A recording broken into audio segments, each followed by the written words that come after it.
गौतम बुद्ध का जन्म 563 ईसा पूर्व में लुम्बिनी में हुआ था, जो लुम्बिनी अभी नेपाल में स्थित है। गौतम बुद्ध के पिता का नाम शुद्धोधन था, जो शाक्य गणराज्य के मुखिया थे, और उनकी माता महामाया।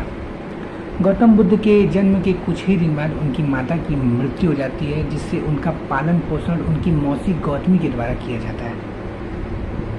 गौतम बुद्ध का विवाह यशोधरा से होता है और उनका एक पुत्र होता है जिसका नाम राहुल होता है। गौतम बुद्ध जब अपने सारथी जो था सारथी के साथ जब वो घूमने के लिए निकलते हैं, भ्रमण करने के लिए निकलते हैं, तो वो 4 चीज़ को देखते हैं। पहला, एक बीमार व्यक्ति को देखते हैं जो बहुत ही ज़्यादा दुर्बल हो गया रहता है, बहुत ही ज़्यादा कमज़ोर हो गया रहता है। और एक वृद्ध व्यक्ति को देखते हैं, एक व्यक्ति ऐसा जो एकदम वृद्ध हो गया है, वो सही से चल नहीं पा रहा है।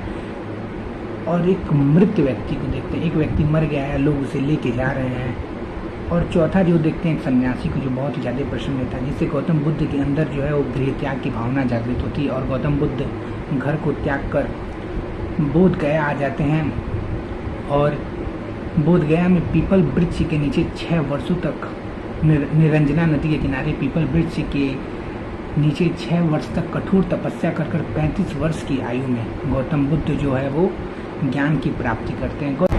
और जब गौतम बुद्ध को ज्ञान की प्राप्ति हो जाती है तो वो सबसे पहले सारनाथ में अपना उपदेश देते हैं, जिसको धर्म चक्र प्रवर्तन कहा जाता है। सबसे पहले गौतम बुद्ध ने सारनाथ में अपना उपदेश दिया था। गौतम बुद्ध के जो सबसे पहले जो महिला जो शिष्य बनी थी वो उनकी माँ जो गौतमी थी वो बनी थी, और जो दूसरी महिला थी वो आम्रपाली थी।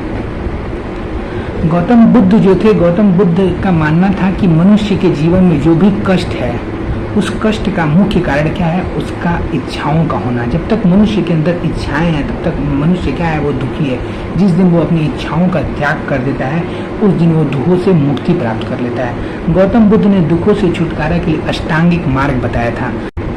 उन्होंने अष्टांगिक मार्ग की बात की थी, सम्यक दृष्टि, सम्यक वाणी, सम्यक संकल्प, सम्यक कर्म, सम्यक आजीविका, सम्यक प्रयास, सम्यक स्मृति और सम्यक समाधि। उन्होंने अष्टांगिक मार्ग की बात की थी और दुखों से छुटकारा के उन्होंने इसी माध्यम की बात की थी कि अगर व्यक्ति को दुखों से छुटकारा प्राप्त करना है तो व्यक्ति इच्छाओं का त्याग कर दे।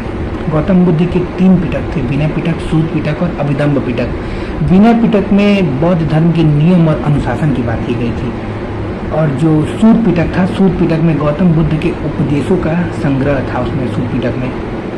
और जो अभिदम्भ पिटक था उसमें बौद्ध दर्शन की बात की गई थी, बौद्ध दर्शन की बात की गई थी अभिदम्भ पिटक में। गौतम बुद्ध जो थे, गौतम बुद्ध की मृत्यु 80 वर्ष की आयु में लगभग 483 ईसा पूर्व में कुशीनगर में उनकी मृत्यु हो जाती है। गौतम बुद्ध की मृत्यु 483 ईसा पूर्व में कुशीनगर में हो जाती है।